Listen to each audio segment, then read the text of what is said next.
We're absolutely thrilled with what Sam's been able to do. She's been a role model for women's tennis over the last couple of years, and to be in the final now and to have young girls around Australia aspiring to do what she's done over the last few weeks and over the last couple of years is just unbelievable for tennis in this country. I think this time last year the Australian tennis community and the tennis sporting community were thinking, gosh, she's won again, she's won it again, and how far can she go? I think this year it's an expectation that she can win the tournament, and that's the exciting thing from our point of view, is that she's now progressed within her self-belief, and she's got a great team around her led by Dave Taylor that she now knows and expects to win the French Open, which you see that on court.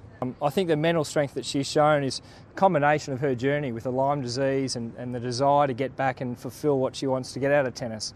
And as I said, you need to appreciate what Dave Taylor's done for Sam, and given the direction that she's gone in the game, I think she now has that expectation by the successes, but also by, I think, her personal desire to achieve greatness. And she's on the verge of that. Not many people win Grand Slam titles, so we're very excited about hopefully what's going to happen in the next 24 hours.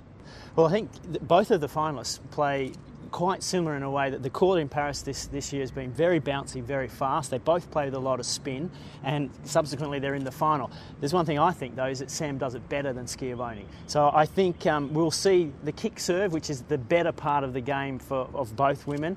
She serves so well in her matches leading into the final, and that sets up the forehand beautifully. So look, I think that Sam is in with a great shot of winning this tournament. The only thing that I feel that could slow her down now is her own expectation and perhaps a little bit of nerves. Otherwise, she's looked so good, she's looked so confident, and I think that the fact that she made the semis last year, she knocked on the door, she started to believe, and now she's got another attempt at it. I think we'll see a win on the weekend, which would be great. Dave Taylor will sit down with her, they'll work out a plan, she'll know how to beat the opponent, beaten her 4 times before.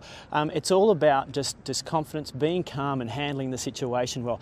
Another thing that she's got in her favour, she is a Grand Slam winner. She's won doubles titles before. She knows she can do it. She knows what it feels like walking out there on an arena in such an occasion, and that certainly helps when you get into a Grand Slam final like she is now. Well, certainly it's a very exciting time for Australian tennis, and particularly for women's tennis.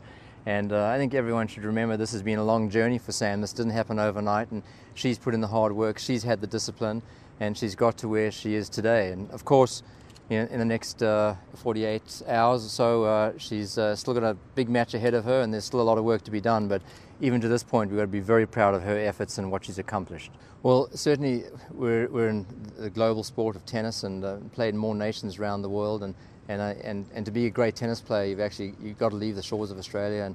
And she's done it as a young player, and we've had a team around her that's helped to do that. And I think that she's shown the way for many of our younger players. And I couldn't say more about, or enough really, about the way she carries herself and the true champion that she is.